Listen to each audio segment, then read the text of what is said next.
Welcome back to another episode of Life in the Stands podcast. We have Jake and Zach on the podcast today. We're excited to jump into a bunch of different topics from week one in the NFL. Before we jump into that, though, I want to thank everyone for watching and listening on whatever platform you are on. Thanks again for liking and subscribing, and then also let us know in the comments what you'd like to see us discuss in the future. With that, Bender, we're going to go back and forth with a couple of just overarching takes from week one. We're also going to talk about a couple of rookies that we might be high on or low on and do a player of the week. So let's hear your first overarching take for week one of the 2024 NFL season. Yeah, I'm excited to hop on this podcast today with you because I have something that isn't um, completely obvious. It might be obvious to some people, but to you it wasn't when I mentioned what this take was. And it's Michael Penix will be a starter by week 4. You and I discussed this briefly. Kirk Cousins didn't look the same, in my opinion. I know it was the Steelers' defense. The O-line did not play very well. Just didn't seem like Kirk Cousins could follow through with his throws as well. It's almost like he's not back to normal quite yet. And then the other question you propose on that end is, will he ever return to normal?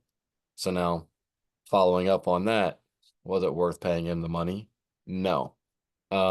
So I think Michael Penix will eventually step in. Kirk Cousins will struggle. And I think Penix, if you watch the preseason at all, he's the best option for that offense. And that offense honestly ran a lot better with Penix.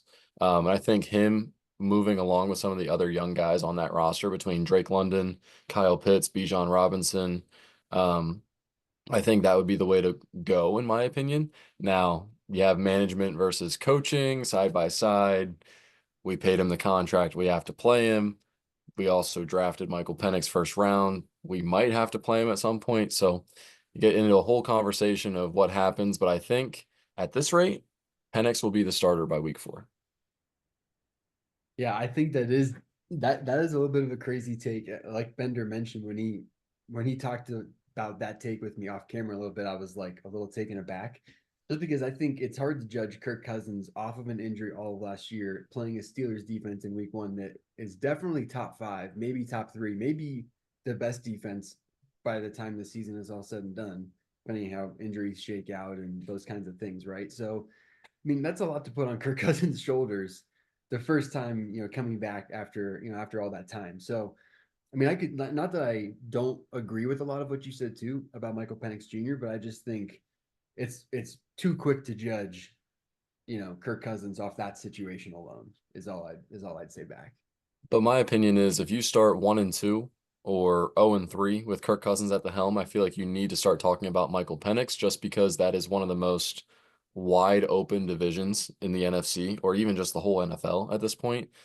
Tampa Bay is a solidified team, like playoff team, to be honest with you, but it might be like a 10-win team. You're telling me Atlanta can't win 10 games with Penix in that division? I feel like that's a possibility, and I feel like that will definitely be a thought in the back of their mind.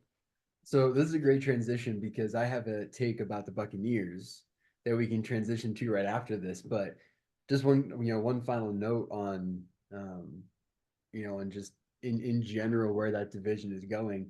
In Atlanta, I think it's funny that I think it's wide open besides the Buccaneers, to be honest. I think the Buccaneers are far and away the best team in that division. I don't think it's close.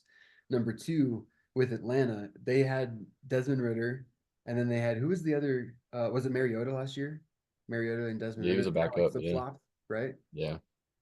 What if they just end up Heineke was there. or Heineken? What if they just end up doing that again this year? And they just like if they start 1-3, they bring in Penix, they Yeah, get to they get to 3-3, but then they're 4-7. They go back to Kirk, yeah, that's true. like all that kind of stuff, right? So I think it'd be funny if they kind of like had that going on again. But moving on to this next take with the Buccaneers, I actually think the Buccaneers could make a really deep playoff run. And I think they could make a deep playoff run because they are in the division they're in. So they're not going to have as brutal of a regular season playing those divisional opponents as some of the other divisions in the NFC. I think because of that, they could end up with potentially a better record than some of the better teams in the NFC. And all of that being said, they've got a lot of pieces that were there with Tom Brady still. Like they have some Super Bowl pieces still. They still have a great defense with Antoine Winfield. Levante David. They've done a lot with their defensive line in the draft. They still have Jamel Dean. And then obviously, like you don't have to talk about the Bucks offense. Baker Mayfield has really solidified them after Tom Brady has left. The wide receiver core is fantastic. Um, and besides Rashad White, the rookie Bucky Irving. Bucky Irving, also went off and looks like he's going to be a stud coming out of college. So I just think this Bucks team is actually built to really be able to build themselves towards the playoffs and then make a deep run and stack up well against some of these teams because they can put up points. Like they can put up a lot of points. Okay, so realistically speaking, answer yes or no. Okay. Can the Buccaneers beat the Niners? I have I have four teams in the NFC, top of the NFC, that you would be surprised by. Let's say five. Because I would even add the Eagles to this list. I think the Bucks could upset the Eagles. And Okay, again, this is which like is fair. They've done it before, right? and this So and this that's is fair. and this is hypothetical scenarios after week one of the NFL seasons. Like give it some grace, right? Injuries, lots of stuff can happen, but like I think the Bucks, if it all shakes out well for them, they end up with home field advantage. They play an easier division. They get lucky with injuries. I think they could potentially knock off the Eagles, Cowboys, Lions, Niners, or Packers. So like any of those top teams in the NFC, I think they could knock off any of them if it shakes out the right way for them. I think they have the pieces.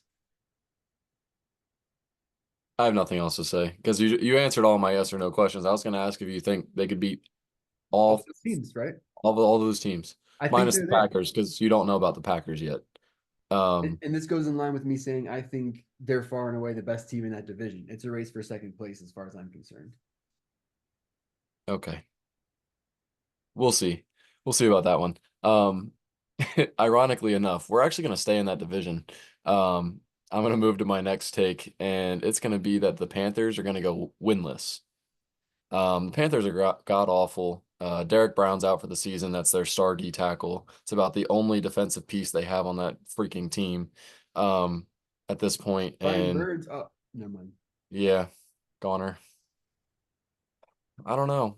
They're just so bad.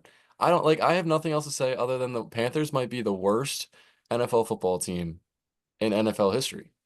And I don't care about all of the old Lions teams or whatever you want to like. What other team you want to bring up? It's just kind of like, why are they a team right now? Can they just Deontay, forfeit? Deontay Johnson, Adam Thielen. You're really gonna talk Oh shit on? yeah, you really wanted Deontay Johnson for the Steelers, right? That's why you're so happy you traded him. Yeah, Dante Jackson looks great, honestly. Um, who also was a pivotal piece of Carolina's defense that's no longer there. But no, I mean I tend to agree with you. I said earlier in the episode, it's not right to judge just off like a week one scenario. For the Panthers, it's entirely okay to judge off of a week one scenario. This was bad. This was really Yes. bad. Yes. It was really, really bad. I tend to agree with you. There's not really a whole lot else I would say. There's nothing else I want to say other than they're bad and they're going winless. That's all I want to say. All right, winless, I think could happen. It's been a while since an NFL team has gone winless, right? But it could happen this year. Let's move on to the next take I have then to just kind of keep moving things along. Let's jump over to the AFC. The Colts are better than I thought they'd be, and so is Anthony Richardson, but in a different way than I thought they'd be. I think Anthony Richardson is the kind of quarterback where you take like 25 deep shots a game. Like he throws 25 passes, half of those are like more than 20 yards down the field. And he might have a 55% completion percentage, but he's going to throw for 350 yards and three touchdowns. And maybe he turns the ball over once or twice as he's kind of figuring out the NFL game and being a rookie. But I'm willing to die on the sword a little bit for this one and say that he's better than I thought he'd be, but in a different way. Because I still think he's going to have some of those rookie kind of plays. But like I heard another person describe it as like it's like looking at the sun sometimes when you're watching his film because like most of the time you're just like squinting and looking away because it's like really hurting your eyes, but then like every once in a while it kind of like beams perfectly through the clouds and it's like, oh my goodness, You're this is ridiculous. heavenly. So I think You're that's a good analogy for like talking about how Anthony Rich is going to play this year, but I think for that Colts team that's going to be good. no. That pass he threw to Alec Pierce was unreal. I agree, but dude, and I thought I had to apologize for switching up and saying Caitlin Clark was winning Rookie of the Year last week over Angel Reese after choosing Angel Reese. Now you're saying Anthony Richardson's good after saying he has no shot and or going to be good. I know you said it's a different kind of way. So that might end up being your little side piece to lean on, but he's still going to be good. Either way, it doesn't matter. So the switch up is crazy. That's all I'm going to say. Either way, when I was talking about Anthony Richardson, I said that he was going to have rookie mistakes, and I'm sticking to that. I'm just saying there's going to be more flashes than I might have expected, and those flashes might be greater than I expected as well. So that's all I'll say. Let's hear your last take, Bender, before we get into some rookies. Yeah, for sure. Let's go to the Buffalo Bills. So my next take, and it's not really surprising in the way I'm going to explain it. Josh Allen will win MVP this year. He's got a lot of weight on his shoulders after a lot of moving pieces. Diggs is gone. You're not really sure about the team anymore. There's a lot of question marks. A lot of young receivers, young running back in Cook, who's having a great year already. Um, but Josh Allen still holds all of that weight. Even in week one, he played against the Cardinals. They put up 34 points, but it was two rushing touchdowns and two passing touchdowns. I believe it was over 230 yards passing and about 39 or 40 rush yards. So he's again doing all the work for that team. He is the main focus. They did build around him this offseason after the Diggs trade. So it kind of makes sense. Just got to hope he stays healthy enough to continue to perform. Yeah, I don't mind this take. All the stuff you mentioned about the surrounding players with him right now, right? Like this is obviously, at least talent wise on offense, this is a less, you never want to say like less talented, but this is a less established talent wise group. Yeah. Like it's more of a mixed bag. You don't have that true alpha like you mentioned with Stephon Diggs. So I think that makes sense as far as seeing him as MVP. The injury thing also, I don't really have as many concerns with Josh Allen. He's more of like a Big Ben style or Eli Manning style QB to me, right? Like he just like when has he really ever been out for an Yeah. extended period of time, And like knock on wood. I just knocked on wood, Bills fans. So don't bring the pitchforks. But like I think the Bills are going to be competitive, and I agree that he'll be in that MVP conversation more than he really ever has been before this year. I only talk about injuries just because he is a mobile running quarterback, so he will get hit. Yep, definitely. Moving on to my last take here, I'm also going to talk about individual players, and I'm going to go back over to the Lions. I think Jameson Williams is finally going to have his breakout year. Came out really hot in week one, had a couple of really big plays, takes the top off the defense. I think he's just now getting settled. And even like the GM, Brad Holmes, made a couple of comments earlier in the offseason saying that like they knew he was going to have to grow up a little bit, and they think that he has. And I think he does have a different mindset coming into the season. Like he had the gambling stuff. He came in, he wasn't maybe as focused or wasn't as ready. And now he's kind of got his NFL strides in him now. And I think he's finally going to start to take that role in Ben Johnson's offense, where Amon-Ra is your slot guy, your do anything guy, your Wes Welker, your Randall Cobb, your, third down, get it all kind of receiver. I think Jameson Williams is going to score a lot of touchdowns this year. And I think he's going to have a lot of, 20, 30, 40 plus yard receptions. I agree as well. Definitely a big play guy for that team. Amon-Ra is definitely the go-to, Right. as well as Sam Laporta had a lot of the focus on him this past week as well. They had a good performance shutting him down if you're the Rams, in my opinion, because people look at Laporta as like a top three tight end now after last year, even after being a rookie. And Amon-Ra got paid for a reason. That's where I'll leave it. So nobody's even thinking about Williams. Williams is going to be burning people this year. So I definitely agree with that. For sure. And with that, let's jump over and start talking about some rookies, Bender. So this is gonna be pretty simple. We're both just gonna pick a rookie that we're excited about after week one and a rookie that we're concerned about after week one. So do you want to go first, or how you want to go here? I'll give one that I think is going to do well this year, and we'll just go back and forth. That's Let's what hear we'll it. do. Yeah, so we're going to start with Lad McConkey from the Chargers.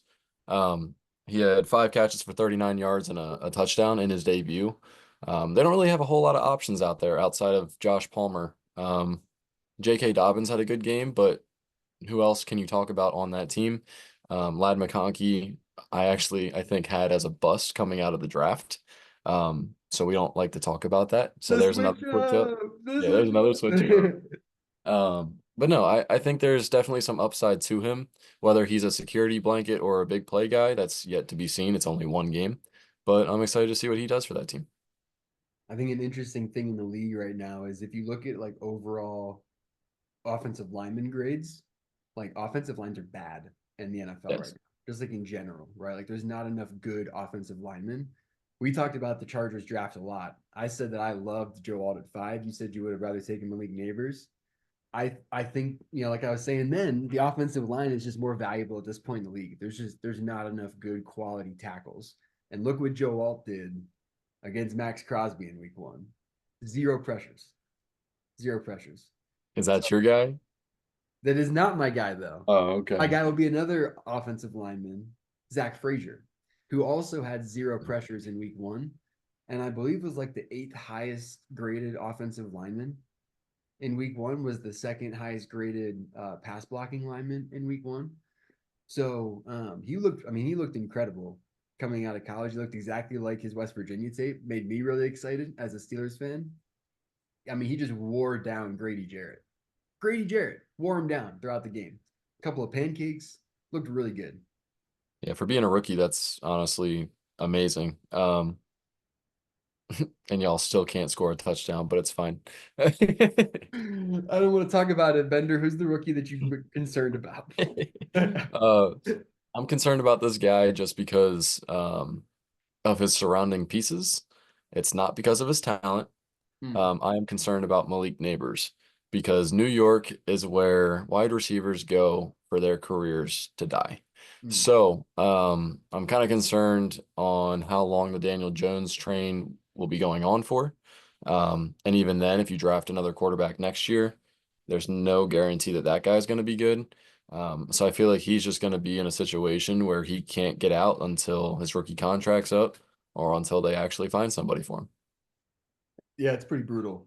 I mean, especially after watching Hard Knocks and seeing that they had chances and like legitimate chances and decisions where they could have gotten rid of Daniel Jones or brought Yeah. in like legitimate competition. And even like look at the QBs that were drafted later.